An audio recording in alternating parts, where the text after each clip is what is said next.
Hi, I'm Richard Tidyman, and I'm here at West High School with Brian McLaughlin, who was one of our interns from 2018 summer. So Brian, tell us first a little bit, what is it you do here at West High? I teach AP Statistics, I teach Algebra 2, I teach Honors Algebra 2. I've been teaching math here at West High School for 11 years, and I really enjoy it. It's a wonderful job to have. So Brian, you interned this summer at, what was the industry, where did you go? I was at Rich's Foods. Rich's Foods, and tell us a little bit, just a little introduction to that experience. I spent a week at Rich's Foods here in Morristown, Tennessee. They provide all sorts of cool services and products to companies all over North America. They make muffins for Dunkin' Donuts, they make sheet cakes for Publix, and all sorts of other cool, tasty stuff. And I got to experience the process of making the products, and I got to see the statistics they collect from the floor. I got to see maintenance and the crew and how decisions are made, and also I got to see their product being produced from all sorts of different perspectives. So it was a really informative and eye-opening experience. Okay. So Brian, being a teacher, you haven't spent a whole lot of time in industry, I don't think. No. Okay, so did you have some expectations or some preconceived ideas of what you thought you were going to see? Before I went to Rich's Foods, I had some ideas of what it would look like, and I was wrong in most of them. I pictured somewhere that would be very industrial. It is industrial, but there's a huge amount of robotics. There's a lot of computers and software involved, lots of calculations, and so the facilities were also just extremely clean, extremely organized, and there was a clear purpose in everything that they were doing. So I could tell that all the employees had to have a very high set of skills and a strong desire to do well at what they do. I was really impressed with the fact that everyone there was approachable, took their job seriously, and was looking for ways to improve upon the product's production. They were very interested in making sure their company was successful, and they were thinking beyond just what they personally were contributing. So as I talk to my students now, I have a better idea of what kinds of skills and things that they need. But yeah, I was very surprised with what I encountered there, and I think that most people would be too, because it was such a high-tech environment. So at Rich's Foods, I imagine you saw examples of lots of technology, the robots, but that's filled with people. I mean, how did you see in action also the soft skills as well as the technology, and then how do you communicate the importance of both to your students? As far as soft skills are concerned, I was amazed at what I saw. The level of communication, the organization skills, the punctuality, all those things that I saw happening at Rich's Foods were done at a very high level of expectation, a very high level of performance. So when I was seeing that, I felt so good about having my students be organized, whether it be keeping up with their notes and their materials and bringing things to class, or showing their work in an organized way on paper. I felt that all of those things were contributing to just an organized habit that we could apply to all sorts of places in life, and that would eventually affect their ability to keep and perform well at their jobs.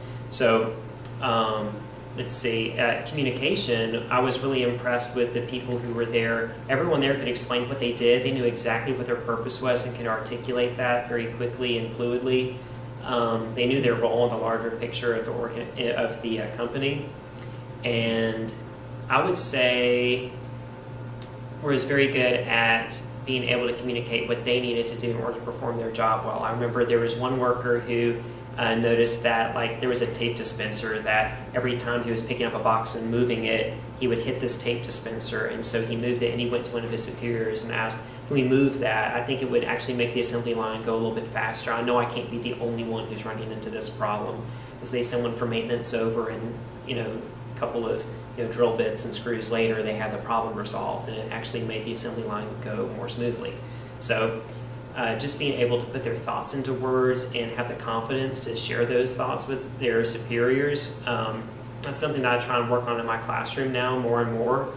being able to take what we observe and share it with others, share it with me, is important, and being able to say that in such a way where it's not coming across as disrespectful or as a challenge, but truly I'm just trying to help things go better. And so no, I really felt like the things that we do in our classroom as teachers going into Rich's Foods made me realize just how important those things are. We're not wasting our time. They really are important for our kids' careers later in life. What do you tell your students that are not interested in a four-year university? I have a lot of students who are going into all sorts of different walks of life. One of the first things I ask my kids at the beginning of the year is, where do you see yourself in the long haul? When you're outside of West High School, where do you see yourself? It can be career, but what does your life look like? And there needs to be an idea of what kind of job, what kind of career we would be good at, what we would enjoy. But I hope it taps into their passion. So that starts our conversation, but for a lot of those kids, they love jobs that don't require 4 years of a university.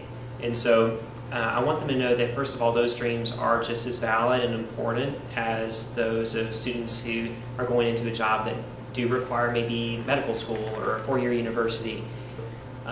I talk a lot about the TCAT Center. It's an amazing opportunity for our kids to get a great education where they can go into all sorts of different jobs. They can work on cars, they can work on planes, they can work on robots, they can do amazing stuff. So we talk about why we're here at West High School, why are we taking the classes we're taking, why have we picked the elective focus that we've picked. And then after they graduate, where do they see themselves going career-wise? Based on that, what kind of schooling do they need? For a lot of students, that doesn't mean 4 years of college. That means going to a technical school, going into some sort of very specific trade school. But we have a TCAT Center right here in Morristown that does amazing work for our students. They have a robotics program. They can work with cars. They can work with planes. I know people personally who have gone through the educational path there and have great careers and are making more than teachers sometimes. And so it's really exciting to see them be successful and do something that they're passionate about, that they really enjoy. I would also tell those students who are going into maybe a non-university path that any kind of post-secondary education is essential in this day and age to find success, to get a career that's really going to give you the life that you want. Our learning doesn't end when we're 18 anymore. When we get through 12th grade, there's another level of education, but it doesn't have to look like a university. It can look like a TCAT Center. It can look like a college. It can look like... What would you say to the teachers out there that might want to learn more about the externship program, and why would you recommend they look into the opportunity? I would tell any teacher interested in the externship program to try it. Just go for it, because I was amazed at what I learned. I felt like someone who would talk about careers with his students but wasn't always informed. I didn't always have the experience to say for certain what my students needed. I felt like I knew what I was saying, and I felt like what I was saying was right, but I'd had no firsthand experience to back it up. And what I found was I was actually sometimes giving some bad advice. Sometimes I found out I was actually giving good advice, but I can say I've seen it with my own 2 eyes. I've talked to people who do this every day. You do really need this skill. You really will use this math skill in this job. And it just empowered me to help my kids feel equipped to do what they want to do. And that alone, I think for anyone who cares about kids and is teaching for the right reasons, we're thinking about not just the kids who are in our classrooms that particular day, we're thinking about who they're becoming and who they're going to be in the future. And the externship really helped me feel empowered to speak to that person, who they're going to be, and not just who they are at the moment. Well, Brian, thank you so very much for joining us. I'm going to share this on the internet and YouTube, and hopefully other teachers will be as inspired to take advantage of the externship program. Have a great day. Thank you, you too. Bye-bye. Bye.